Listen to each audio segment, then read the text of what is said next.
I want to start with a truth we all know deep down. Not everyone who walks into our lives comes with good intentions. Some people, whether out of their own wounds, insecurities, or just a need for power, will do everything they can to chip away at your confidence, your relationships, and your ability to trust yourself. So how do you know when someone in your life is working against you instead of for you? How do you recognize the person who doesn't just want to hurt you in the heat of the moment, but wants to dismantle you piece by piece? I want you to imagine standing in a room with the lights off. It's pitch black. You can't see the furniture, the doorway, or what's in front of you. You move slowly, cautiously, arms stretched out to feel your way forward, hoping you don't run into something sharp, something that might hurt you. Now, imagine someone standing in that same room, but with night vision goggles on. They see everything, every obstacle, every hazard, every weakness. And if their intention isn't to guide you safely, but to watch you struggle, to make sure you trip, to use your blindness against you, then they have the advantage. This is what it feels like when you're unaware of the people in your life who don't have your best interests at heart. Awareness is the difference between being at their mercy and taking back your power. When you become aware, you start noticing patterns. You recognize when someone's words don't match their actions. You feel the tension in conversations where they try to plant doubt in your mind. You catch the subtle ways they try to control you, not through force, but through suggestion, through guilt, through manipulation disguised as care. And here's the most powerful thing about awareness. Once you see something clearly, you can't unsee it. Think about the times in your life when you ignored that gut feeling. Maybe you told yourself, they didn't mean it like that. I'm just overthinking. I should give them another chance. And then months, maybe even years later, you look back and realize the signs were there all along. That gut feeling was right. That quiet voice inside you was trying to warn you. The problem isn't that we can't see red flags. It's that we're often taught to second guess them. We are taught to be understanding, to be patient, to assume the best in people. And while those are beautiful qualities, they can also make us vulnerable to people who don't deserve that level of grace. Awareness is learning to trust yourself again. It's paying attention to how people make you feel, not just in the good moments, but in the quiet ones, in the moments where you leave a conversation feeling uneasy, questioning yourself, shrinking just a little bit more than before. The moment you become aware is the moment they lose their grip on you, because people who want to control, manipulate, and destroy you thrive in the shadows. They thrive in your self-doubt. But the second you turn the lights on, the second you say, I see what's happening here, everything changes, because now you have a choice. You can step away, you can set boundaries, you can stop giving them access to your mind, your emotions, your energy, and that right there is where your power begins. Emotional manipulation is one of the most dangerous tactics used by people who seek to control and dismantle you, not because it's loud or obvious, but because it's quiet, subtle, and designed to make you question reality itself.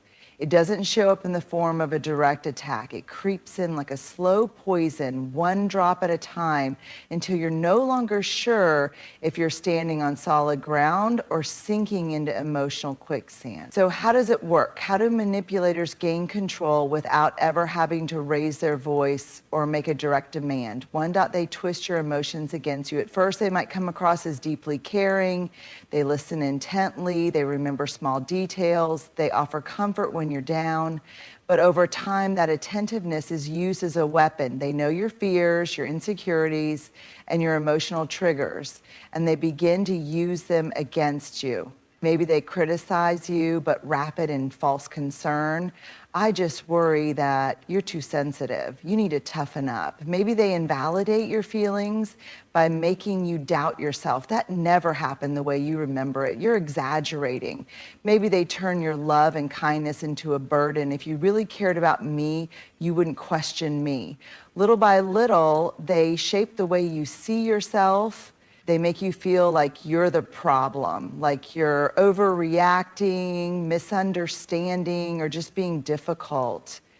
2, they create a cycle of highs and lows. One of the most dangerous aspects of emotional manipulation is the cycle of reward and punishment. One moment they're warm, affectionate, and deeply understanding. The next they're cold, dismissive, or angry. But they won't tell you why. You're left scrambling, trying to figure out what you did wrong, trying to get back to the version of them that was kind, loving, and supportive. And when they finally do give you a glimpse of that warmth again, it feels like a relief. You tell yourself, see, they do care about me. But that moment never lasts. And the cycle repeats. This isn't love, this isn't friendship, this isn't support, this is control. And the worst part, it's intentional. They keep you emotionally off balance so that you never feel secure. Because when you don't feel secure, you're more likely to stay, to try harder, to prove your worth. 3, they make you feel guilty for having boundaries. Emotional manipulators hate boundaries because boundaries are the one thing that keeps them from having full access to your mind and emotions. So the moment you try to establish one, whether it's saying no, asking for space, or standing up for yourself, they flip the script. Wow, after everything I've done for you, this is how you treat me? I guess I'm the bad guy now, right? You've really changed. You never used to be like this. And suddenly, you're the one apologizing. You're the one feeling guilty. You're the one questioning whether you're being too harsh, too demanding, too selfish. But let me be clear, setting boundaries is not selfish. Protecting your peace is not selfish. Saying no to manipulation is not selfish. The person who truly cares about you won't try to make you feel bad for doing what's best for you for themselves.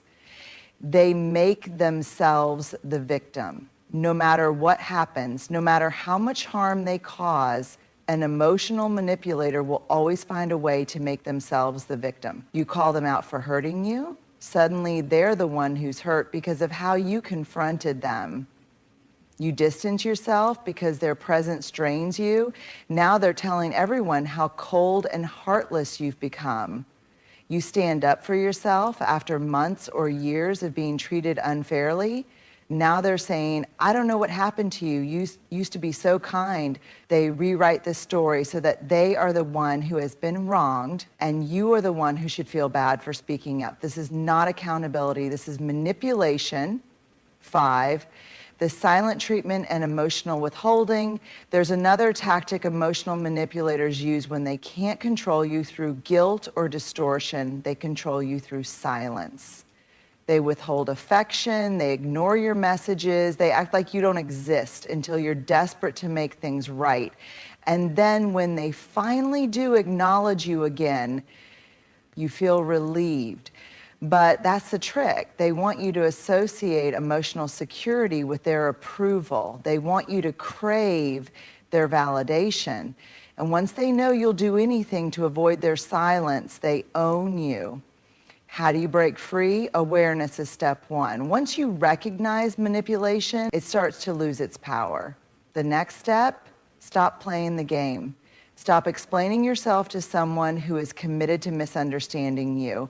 Stop seeking approval from someone who thrives on making you doubt yourself.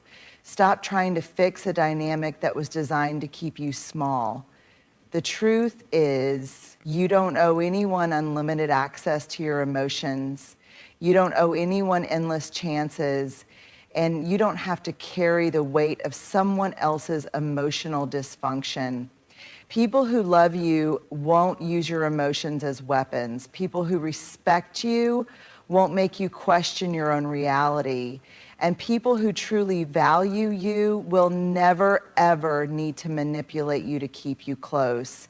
You deserve better. And the moment you decide to walk away, to stop explaining, to stop justifying, to stop playing their game, you win. Self-worth is like the foundation of a house. When it's strong, everything built on top of it, your confidence, your relationships, your decisions, stands tall. But when someone deliberately chips away at it, little by little, that foundation weakens. And before you even realize what's happening, your sense of self is no longer solid ground, it's rubble. And that's exactly how people who seek to destroy you operate. They don't launch full-scale attacks on your confidence overnight. They don't tell you in one day that you're worthless, incapable, or undeserving. No, they do it in pieces. They wear you down bit by bit until one day you're standing in front of the mirror and they didn't mean it that way. I'm overthinking. But then it keeps happening. Over time, these tiny moments accumulate. They settle into your subconscious, and one day you start second-guessing yourself in ways you never used to. You hesitate before speaking up. You doubt whether your ideas are good enough. You stop wearing the things that make you feel good. You stop pursuing the dreams you once believed in, not because you suddenly lost all your talent, intelligence, or beauty, but because someone carefully, strategically, and persistently made you question them. 2, they redefine your identity. For you, at the core of self-worth is self-perception, how you see yourself. And manipulators know that if they can control that, they can control everything. So they start shifting the narrative about who you are. You're not ambitious. You're unrealistic. You're not strong-willed. You're difficult, you're not passionate, you're too emotional, you're not independent, you're selfish. And the more they repeat it, the more you absorb it. Because let's be honest, when someone you care about keeps defining you in a certain way, a part of you starts to believe them. You start to reshape yourself around their perception, even if it's completely false. And that's exactly what they want, because the more they can distort your self-picture, the more control they have over your choices, your confidence, and your willingness to challenge them. 3, they condition you to seek their approval. One of the most dangerous tactics in the erosion of self-worth is conditioning. They create a system where your value is no longer something you define, it's something they get to decide. When they approve of you, they reward you with kindness, attention, and affection. When they disapprove, they withdraw, criticize, or belittle. And without realizing it, you start shaping your behavior around their approval. You stop saying things that might upset them. You avoid choices that might make them uncomfortable. You start prioritizing their opinions over your own, not because you don't have your own voice, but because every time you use it, it feels like you're risking something: love, connection, peace. And eventually you start believing that keeping them happy is more important than being yourself. 4, they make you dependent on their validation. At first, you might have been someone who didn't need external validation. You made decisions with confidence, trusted your instincts, and knew your worth. But over time, they train you to depend on their opinion to feel okay about yourself. They dismiss your ideas until you start asking for their input on everything. They criticize your choices until you're too afraid to make them on your own. They mock your emotions until you start wondering if your feelings are even valid. And suddenly you find yourself waiting for them to tell you who you are, what you should do, and whether you're enough. That's not love, that's not friendship, that's control. 5. Jung knows the normalized disrespect. When your self-worth is intact, disrespect is non-negotiable. You walk away from people who belittle you, dismiss your feelings, or treat you as less than. But when someone erodes that self-worth, they shift your standards. They make mistreatment feel normal. The first time they insult you, they say they were joking. The first time they ignore your feelings, they say, You're being too sensitive. The first time they lie, they say it was for your own good. And little by little, you start accepting behavior you never would have tolerated before. Because when they've spent months or years convincing you that you're not that special, not that smart, not that lovable, you start to believe that maybe you don't deserve better. That is how they win. How do you rebuild your self-worth? The good news, what was broken can be rebuilt. Here's the truth. The person you were before they tried to tear you down, that person is still in there. Maybe quieter, maybe bruised, but not gone. The first step is recognizing the lies they made you believe. The second step is rejecting them. And the third step, the hardest step, is choosing yourself again. You stop waiting for their approval. You stop explaining yourself to people committed to misunderstanding you. You remind yourself of who you were before they tried to shrink you, and you take up space again. You are not too much. You are not too sensitive. You are not unworthy. You are enough exactly as you are. And the moment you decide to believe that again, the moment you decide to reclaim yourself, they lose. Imagine you're in a room filled with people who love and support you. They remind you who you are. They validate your feelings. They hold you accountable when necessary, but they never try to break you. They lift you up when you're struggling and when you're doubting yourself. They remind you of your strength. Now, imagine someone slowly leading you away from that room. At first, it's subtle. They convince you to spend less time with certain people, to avoid certain conversations, to rethink your relationships. Maybe they make you feel guilty for wanting to be around others, or they plant seeds of doubt about the people you trust most. And before you know it, you turn around and realize you're standing in an empty room, completely alone. This is how isolation works. This is how they trap you. Because here's the truth. Someone who wants to control you cannot afford for you to have a strong support system.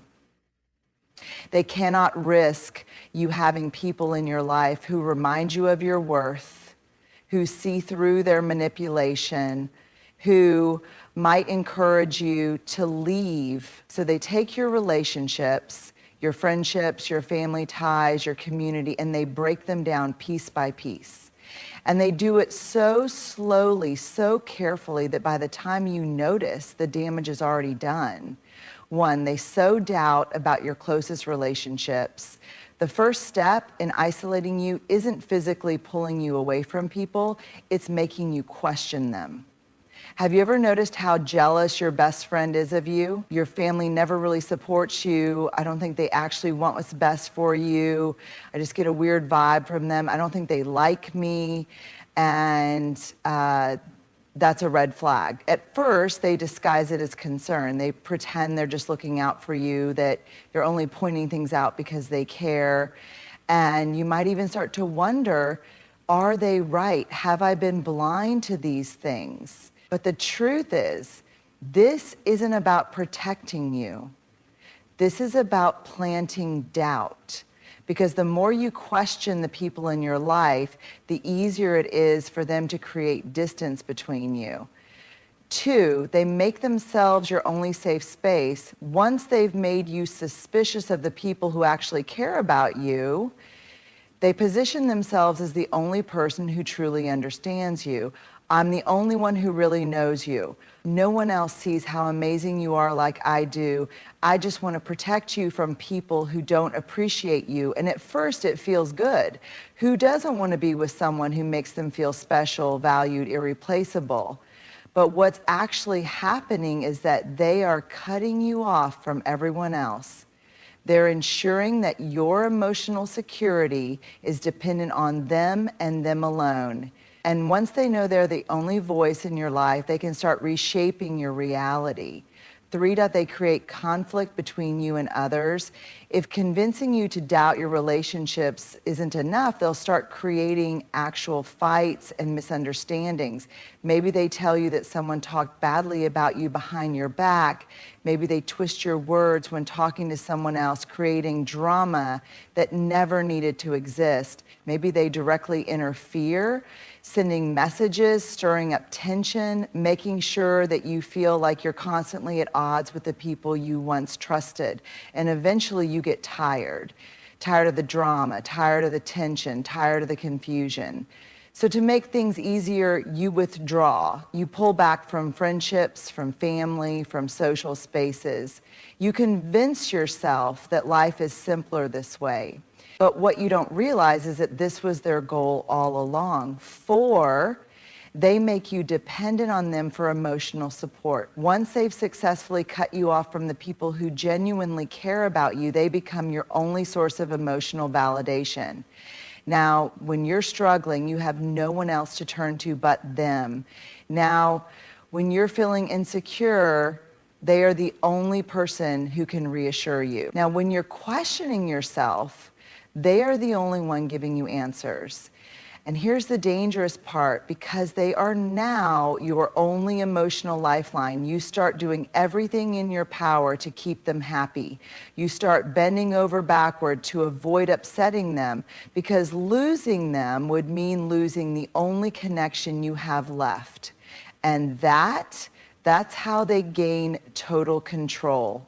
5, they make you afraid to reach out for help, even if you realize what's happening. Even if deep down you know you need to reconnect with the people who love you, they make you afraid to do so.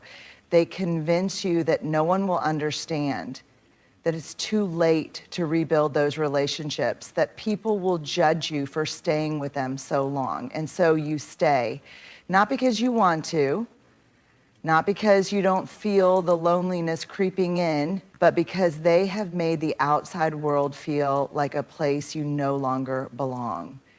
How do you break free? The first step is recognizing what has happened. If you look around and realize that you've lost connection with the people who once mattered to you, ask yourself, did this distance happen naturally, or was it encouraged, manipulated, created by someone else? Then remind yourself that it is never too late to rebuild. The people who truly care about you, they never stop caring. They may be hurt, they may need time, but they are still there. And reaching out, sending that first message, making that first call, showing up again will always be worth it. And most importantly, you deserve relationships that don't require isolation. Real love does not ask you to shrink your circle. Real love does not demand that you cut off people who have been good to you. Real love does not make you feel alone. The moment you recognize that someone is using isolation as a weapon against you, you have already started to win.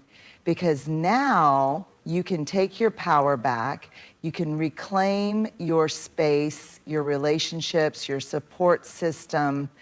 And once you do, once you reconnect with the people who truly have your best interest at heart, they lose. When we think of control, we often imagine it as something obvious, someone barking orders, demanding obedience, or using threats to get their way. But the most dangerous kind of control doesn't look like control at all. It looks like love. It looks like concern. It looks like someone who just wants what's best for you. And that's exactly why it's so dangerous, because when control is wrapped in the language of care, it doesn't feel like manipulation. It feels like protection. It doesn't feel like being trapped. It feels like being looked after. And by the time you realize what's happening, the walls have already closed in around you. So how do you recognize it? How do you tell the difference between real care and control disguised as care? 1, they insist they know what's best for you. At first, it feels like guidance.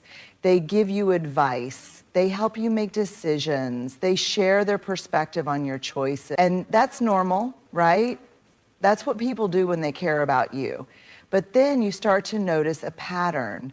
Their advice isn't just advice, it's an expectation. Their opinion isn't just an opinion, it's the only right answer. And when you make a different choice than the one they suggested, they don't just disagree, they make you feel like you've made a mistake. I just don't want to see you get hurt. I know you better than anyone, and I know this isn't right for you. If you would just listen to me, everything would be easier. What starts as guidance slowly turns into control, and before you know it, you're not making decisions for yourself anymore. You're just following their instructions, believing that they must know better than you do. 2, they make you feel guilty for your independence. Maybe they admired your strength, your ambition, your ability to take care of yourself. But as time goes on, they start to make you feel bad for doing things on your own. Why do you always have to be so independent? I just wish you needed me more. You don't have to do everything by yourself, you know? And suddenly what was once a strength is now framed as a problem. Suddenly, making decisions without their input feels wrong. Suddenly, being in a job is right for you. I'd rather you do something safer. I don't think those friends are good for you. You should spend more time with me instead. I don't think you should wear that. It doesn't suit you. And before you realize it, your choices are no longer yours. They've been replaced by what they want, what they think is best, what makes them comfortable. And the worst part, you didn't even notice it happening because they never demanded it outright. They made it seem like care, like guidance, like love, for they keep you dependent on their approval. One of the most powerful ways to control someone is to make them crave your approval. At first, they shower you with praise when you do something they like. They tell you how proud they are, how much they love you, how much they appreciate you. And that feels good. It feels like validation, like security, like love. But then when you make a choice they don't like, the warmth disappears. They withdraw, they sulk, maybe they get passive aggressive, maybe they go silent. And suddenly, you're left wondering, what did I do wrong? And so, without even realizing it, you start making choices not based on what's right for you, but based on what will make them happy. You stop following your own instincts and start chasing their approval. That's not love, that's control. 5, they frame control as protection. This is the most dangerous trick of all. When they tell you what to do, limit your choices, or discourage your independence, they don't do it with anger. They don't frame it as control. They frame it as protection. I just don't want to see you struggle. I worry about you too much. I need to know you're safe. I just love you so much. I can't bear to see you make the wrong decision. And so instead of resisting, instead of seeing it for what it is, you start to believe it. You start to see their control as love, their limitations as care, their restrictions as protection. And you begin to shrink. You begin to silence your own voice. You begin to lose yourself in the name of keeping them happy. How do you break free? The first step is recognizing the difference between real care and control disguised as care. Real care empowers you. Control disguised as care limits you.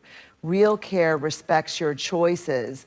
Control disguised as care replaces them with its own. Real care gives you space to grow. Control disguised as care keeps you small. So ask yourself, do I feel like my choices are my own, or do I feel like I'm constantly seeking their approval? Do I feel supported in my independence, or do I feel guilty for wanting it? Do I feel free to be myself, or do I feel like I have to fit into what makes them comfortable? Because love should feel like freedom, not a cage. And the moment you recognize the difference, the moment you start making decisions for yourself again, their power over you begins to crumble.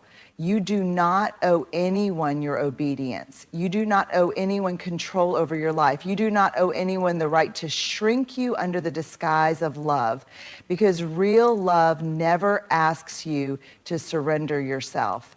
And the moment you decide to reclaim your choices, your voice, and your independence, they lose freedom. It's a word we all understand on the surface, but when it comes to our personal lives, our relationships, our choices, our sense of self, freedom can become more complicated. Because sometimes we don't even realize we've lost it. Freedom isn't just about physical independence. It's about emotional and mental liberation. It's about breaking free from control, manipulation, and toxic influences that keep us small. It's about stepping out of the shadow of someone else's expectations and standing fully in who we are. But here's the truth. The path to freedom isn't always easy. It's not a single dramatic moment where you suddenly break free and never look back. It's a journey, a process, a fight to unlearn what you've been conditioned to accept and rebuild the strength you didn't realize you had lost. And that journey begins with a single decision. I deserve better. Step 1. Recognizing that you are not free, the first step to reclaiming your freedom is admitting that you've lost it. And this is harder than it sounds, because when someone has spent months, maybe even years, convincing you that their control is love, that their limitations are protection, that their manipulation is care, it doesn't feel like a cage, it feels like safety. So how do you know when you've lost your freedom? When your choices no longer feel like your own. When you hesitate before speaking, afraid of how they'll react. When you feel guilty for wanting something that they don't approve of. When you've lost relationships, dreams, and parts of yourself to keep them happy. When you feel exhausted, not just physically, but emotionally and mentally, because you are constantly trying to meet their expectations. Recognizing these signs is painful. It forces you to face the reality that someone you trusted, someone you loved, has taken more from you than you realized. But here's what you need to understand. This is not your fault. You did not allow this to happen because you were weak. You did not stay because you were foolish. You stayed because you believed in love, in care, in the good in people. But now it's time to believe in yourself. Step 2, reclaiming your voice. Once you recognize that you've been controlled, the next step is learning how to speak again. Because one of the first things that control and manipulation take from you is your voice. They make you question yourself. They make you afraid to express your thoughts, your needs, your desires. They make you doubt your own reality. So now you have to take your voice back. And it starts with small steps. Speaking up even when it feels scary. Saying no without justifying it. Expressing your needs without apology. Allowing yourself to have opinions even if they go against what they want. At first, it will feel uncomfortable. You'll feel resistance, both from them and from within yourself. But the more you use your voice, the stronger it becomes. And the stronger it becomes, the harder it is for them to silence you. Step 3, rebuilding your support system. When someone wants to control you, the first thing they do is isolate you. They take your relationships, your friends, your family, your community, and break them down piece by piece, because they know that if you have people around you who truly care about you, people who remind you of your worth, their control will start to slip. So now you have to reconnect. And this part can feel overwhelming. Maybe you're afraid that too much time has passed. Maybe you're ashamed of how long you stayed in the situation. Maybe you worry that people won't understand. But here's the truth. The people who love you have never stopped loving you. Yes, there may be some hurt feelings. Yes, there may be some relationships that need to be repaired. But if they truly care about you, they will be there. And when you start surrounding yourself with people who see you, who validate you, who remind you who you are, the grip of manipulation begins to loosen. Because now you're no longer fighting alone. Step 4, learning to trust yourself again. One of the most damaging effects of being controlled is that it makes you doubt yourself. You've been told for so long that your instincts are wrong, that your feelings are overreactions, that your choices aren't the right ones. And after a while, you start to believe it. So even when you finally break free, you may find yourself struggling to trust your own judgment. What if I'm wrong? What if I make another bad decision? What if I end up in the same situation again? These fears are valid, but they are also lies. Lies that were planted in your mind by someone who wanted to keep you doubting yourself.